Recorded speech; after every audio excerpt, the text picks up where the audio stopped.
성도 여러분 안녕하십니까? 오늘은 여호수아 계간에 대해서 말씀을 드리겠습니다. 순수한 우리 한국말 중에 끄트머리라고 하는 말이 있습니다. 끝과 머리라고 하는 단어의 조합입니다. 또 미닫이라고 하는 말, 밀고 닫는다. 여닫이, 열고 닫는다. 그런 말도 있습니다. 다시 말해서 모세의 끝은 여호수아의 시작이라고 하는 의미입니다. 하나님의 종 모세가 죽고 이제 여호수아의 시대가 열렸습니다. 여호수아라고 하는 이름의 뜻은 여호와께서 구원하신다라고 하는 뜻으로 구약에는 호세아라고 하는 단어와 동일한 이름이고 또 신약에는 예수님, 헬라어로 말하면 예수스라고 하는 것과 동일한 의미입니다. 하나님이 구원하신다 그런 뜻입니다. 새로운 이제 가나안 정복의 길이 여호수아 시대에 열리게 되고 그 땅을 정복하게 됩니다. 모세 오경이라고 하는 책이 하나님의 약속의 책이라고 하면은 여호수아서는 그 약속의 성취라고 하는 부분이 되겠습니다. 하나님의 백성이 나라를 이루기 위해서 이제 그 땅을 차지하게 되는 그런 이야기가 되겠습니다. 모세가 홍해를 갈랐다고 하면은 여호수아는 요단강을 가르게 됩니다. 6월줄 문설주의 붉은 피로 장자들의 죽음을 면했다고 하면 라합의 집에 붉은 줄은 그 집안의 사람들을 살리게 됩니다. 모세의 10가지의 재앙과 여리고 성을 총 13번 돌므로써 또한 하나님의 강력한 그 가나안 백성에 대한 표징 그리고 징벌을 보여주고 있습니다. 여호수아서는 역사서에 속하고 있고요. 여호수아가 죽음의 기록되어 있는 24장을 보면은 아마 후대에 추가된 것으로 보여집니다.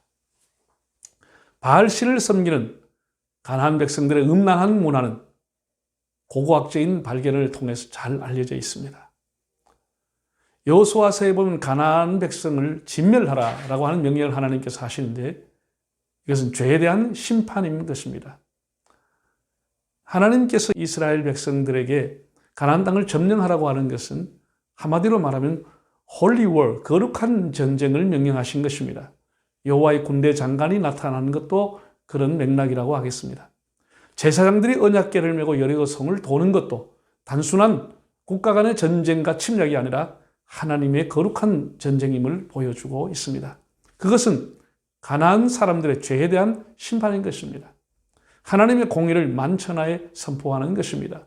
그들은 음란한 죄와 함께 우상을 숭배하면서 천지 창조를 하신 하나님에 대해 반역하는 그런 죄를 짓게 됩니다. 여호수아의 전쟁의 승리는 군사적인 전략이 아니라 내 입에서 너 율법적을 떠나지 말게 하라. 주야로 그것을 묵상하라. 그러면 내가 너와 항상 함께 하겠다고 하는 약속을 해주셨습니다. 전쟁의 승리의 비결은 하나님의 말씀대로 순종하는 것이다. 이렇게 우리가 알게 됩니다. 현재도 마찬가지입니다. 우리는 전장터와 같은 이 세상을 살아가고 있습니다. 우리가 이 세상 속에서 승리할 수 있는 비결은 지식의 축적, 경험의 축적, 기술의 축적, 경영의 기술, 인재의 등용에 달려있지 않고 우리의 흥망은 우리가 하나님 앞에서 어떻게 그 말씀을 신실하게 지키느냐에 달려있다고 보겠습니다. 여호수아서는 크게 3가지 문단으로 나눌 수가 있습니다. 1장에서 12장까지는 정복에 대한 얘기고 13장에서 21장은 그 땅을 이제 제비를 뽑아 분배하는 내용, 마지막 22장에서 24장까지는 여호수아의 고별사 이렇게 나누어집니다. 여호수아의 고별사의 핵심은 여호와만 섬기고 그 말씀에 순종하라는 것입니다. 여호수아는 우리에게 경건한 리더십을 보여준 훌륭한 모델입니다.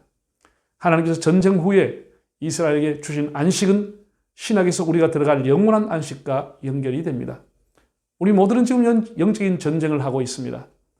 이스라엘 백성들이 여호수아를 본받아 앞으로 갔지만 현대 우리는 예수 그리스도를 믿고 그분을 본받아 믿음과 순종을 통해서 영원한 안식에 들어가는 그날까지 영적인 전쟁에서 열심히 싸우고 승리해야 되겠습니다.